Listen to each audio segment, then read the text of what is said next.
As I said, I'm a healer. But my art of healing requires the culinary arts to be truly effective.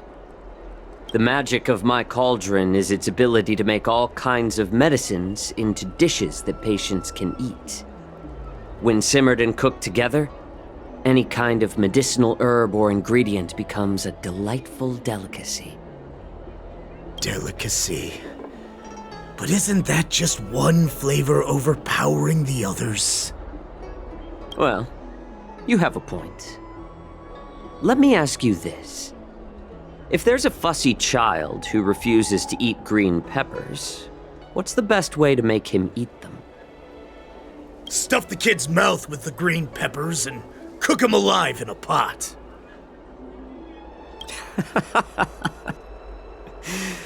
You have quite the sense of humor. I've heard that you Borisin have lost many of your taste buds during the self-modification process, so you can't experience complex flavors. Only the... It's a shame I don't have any green peppers right now.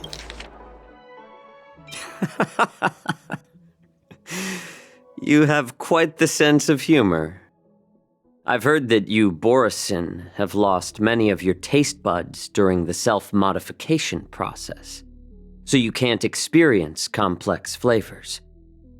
Only the saltiness of blood and flesh truly awakens your appetite. Otherwise, I'd happily stuff them into your mouth and cook you alive in a pot. I'm just kidding. The answer is quite simple. Chop up the peppers and mix them with minced meat to make meatballs. This way, the flavor of the meat overpowers the taste of the peppers. And even a fussy child can enjoy them. Can I just boil your tongue in this hot pot? I know you're trying to buy time until someone comes to your rescue. You said that Jin Liu recently returned to the Luofu, right? Well, she did come back. But, unfortunately, I also found out that she committed serious crimes and was escorted to another Xianzhou ship. Do you really think you can delay our departure by provoking Lord Hoolay's desire for revenge with your clever little tongue? You see Borisin as savages who know nothing about the Xianzhou, but in fact, we know all about your tracking tricks. Like the jade abacus you're carrying, and the side cranes in the sky.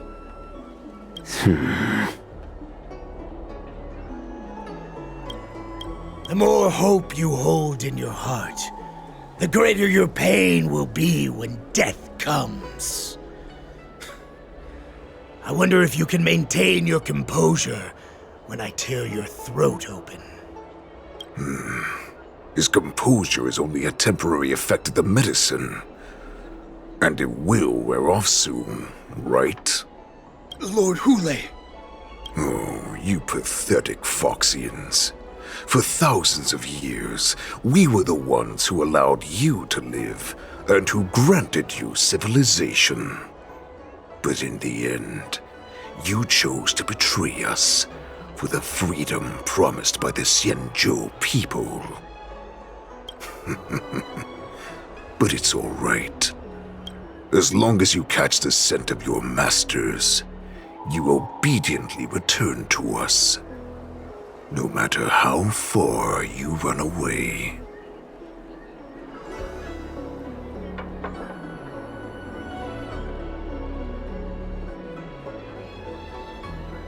Run away, you said? Well, I'm not the one who's trying to run away right now. The Borisins' era has long passed. Did they ever tell you these harsh facts before giving you hope for returning home? Lord Hoolay? Now they're being crushed by the Merlin's claw of the Jiaoqiu, by a Foxian. They're hiding in remote corners of the cosmos, trembling with fear like a wounded beast on its last legs. reaching out desperately for any fake hope of salvation. Which in this case is you. The Merlin's Claw of the Jiaoqiu. A Foxian? Very interesting. Tell me, Moktok, is he speaking the truth? He isn't lying. That lowly beast was a war slave who ran away from our pack. Cannon fodder, a thief! She stole our power and used her knowledge about us to fight us, using every dirty trick in the book! And she bested you, Moktok. Fairness is but a pathetic excuse for the dead and defeated. Since our great pack has fallen apart, who told you that I was alive? And who sent you here? In our darkest hours, it was a prophet of the Master of Immortality, named Mangas, who showed us the way. Her guidance brought us hope. This prophet, Mangas, what does she want? The prophet made this proclamation. The Borisin have been divided for too long, and only your return can unite all the packs, restoring us to our former glory. That's when we learned that you were still alive. It must have been a manifestation of the Master of Immortality! And the prophet told us that the Foxian general of the Jiaoqiu would take you to her ship during the Luofu's war dance, and that it would be our best chance to infiltrate and free you from your prison. And just as she said, we did it!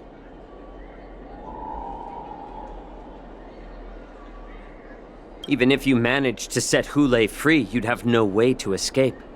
We've already prepared our ships, and the prophet's prediction will surely come true. Once the news about the prison break spreads, the Cloud Knights will close all the ports. You may think you've escaped the prison, but you're just trapped in another cage, known as the Luofu. Let me kill this unruly, lowly beast, Lord Hoolay! I assure you that our star skiffs will soon arrive. Right now, everyone in the Luofu is distracted by the stupid war dance, so this will be the perfect chance to escape. Once you've returned to your territory, your revenge against the Xianzhou ships will be within reach. Perfect chance to return to my weak and shattered pack at the mercy of a ridiculous false prophet and become a mere puppet in her clutches. Her plan is full of flaws. The only paths she has prepared for you are escape and death. Listen up. A wolf never allows itself to become prey. From now on, you'll follow my orders. Since you are so confident that the Cloud Knights will close the ports, Jiaoqiu, I'm now giving you a chance to go and see it for yourself. Go to the ports, come back, and tell me what you saw. Wait, what did you just say? But my lord! Would an alpha wolf ever listen to a cub, Moktok? No, I've never heard anything like that. I wasn't trying to defy your will. I will always unquestioningly follow your orders. Just a little pre-hunt entertainment. Don't you want to run away? You will come back. Because Foxians like you always obediently return to their masters, no matter how far they run away.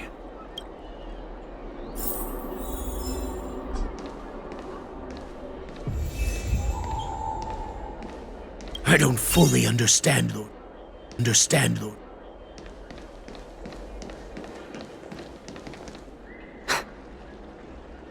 can't believe he actually let me go. What game is he playing? Perhaps I can try to warn the Cloud Knights. No. Perhaps I can just escape.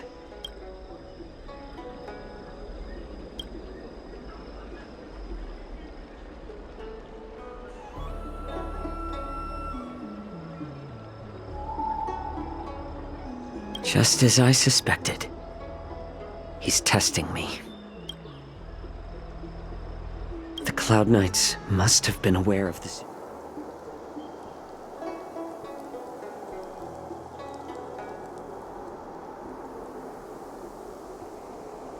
Keep what quiet? Come on, spill it if you have something to say.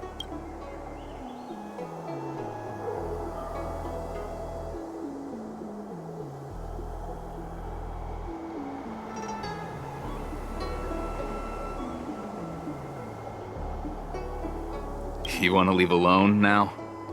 Sure, the starting fare is 6 strails. Where do you want to go? Hey, you can't take my star skiff for free. Maybe you should withdraw some money first. I'll be ready whenever you are.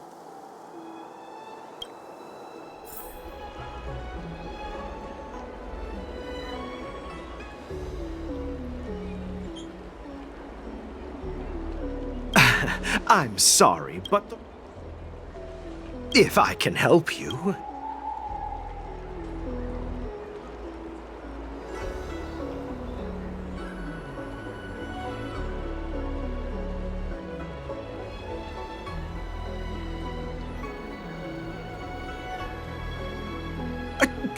Borisin? Here? Are you serious? These Borisin are disguised as Foxians. Please warn the Cloud Knights immediately. Will you please wait here for a while?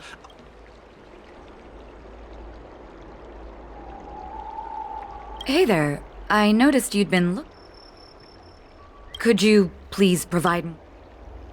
What? Wait. I recognize you. You're the lost Jiaoqiu messenger.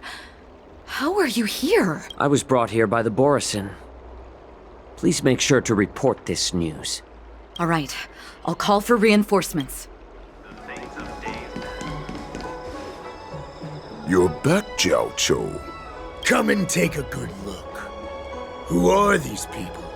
This Cloud Knight says there's official business that requires my cooperation. What are you trying to do, Moktok? They have nothing to do with this. Nothing to do? I told you to go to the port and check out the situation. But I never gave you permission to talk with others. Remember, these people died because of you.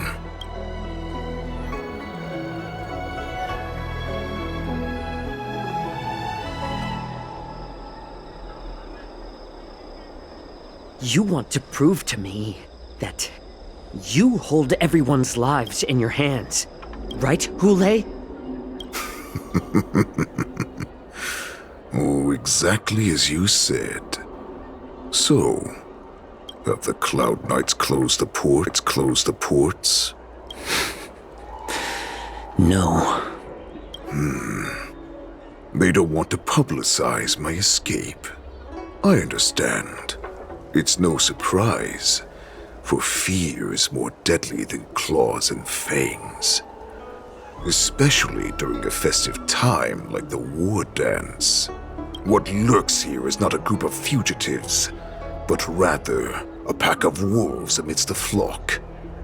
My cubs are hungry, ready to feast on flesh and blood, reveling in your fear. Your calm facade will soon crumble. I can tear through it and expose your pathetic bones any time. There's no escape from me, Jiaoqiu. Of course, you can try your luck and believe that your wits will save you. But remember, you're not the only hostage in this city. If you try anything funny, innocent people will die because of you. Now, let's talk about the Foxian general you serve. Moktok says she's here for me, which means she'll be hunting me herself. Before the hunt begins, I need to know my opponent. You can refuse and play tough, or you can cooperate and save us both some time, healer.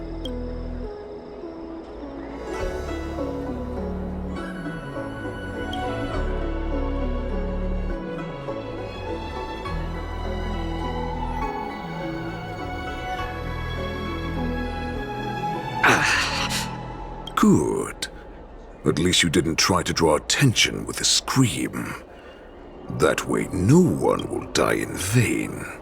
But remember, the next time you refuse me, I'll crush your healing hands, then your knees, then your spine. I'll dismantle you piece by piece, until only your silver tongue remains for you to speak. Fine.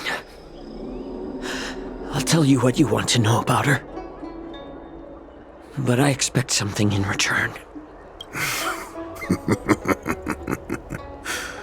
What makes you think you're still in a position to negotiate with me?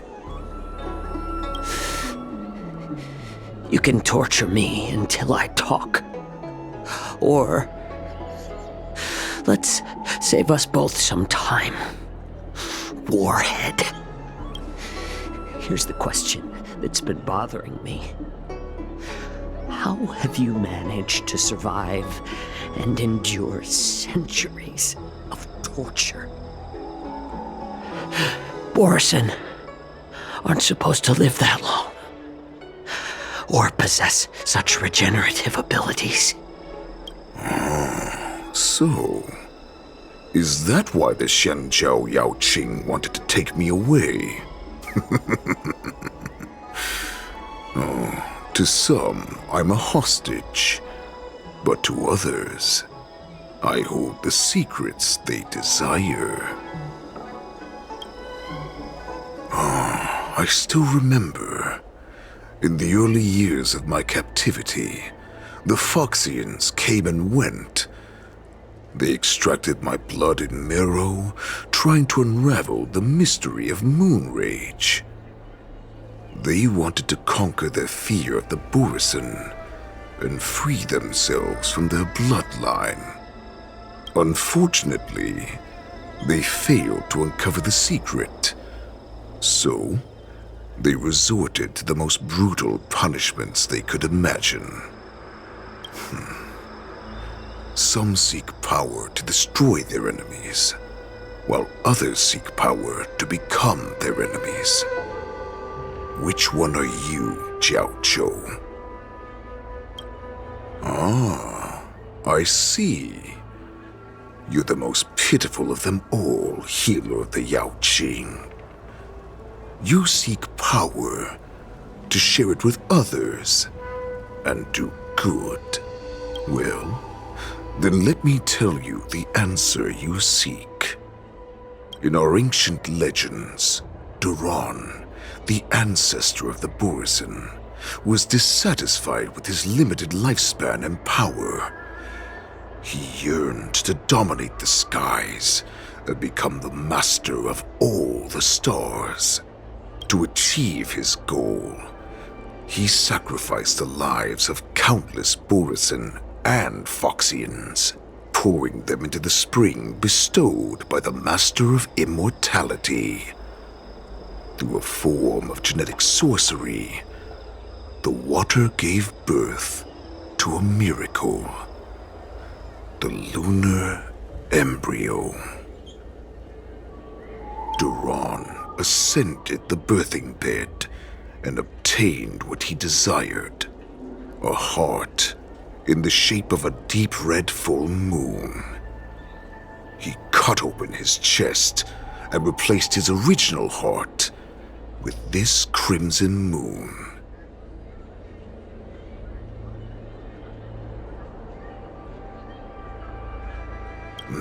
The ambrosial arbor is also an absurd myth, but you Xianzhou folk know it's true.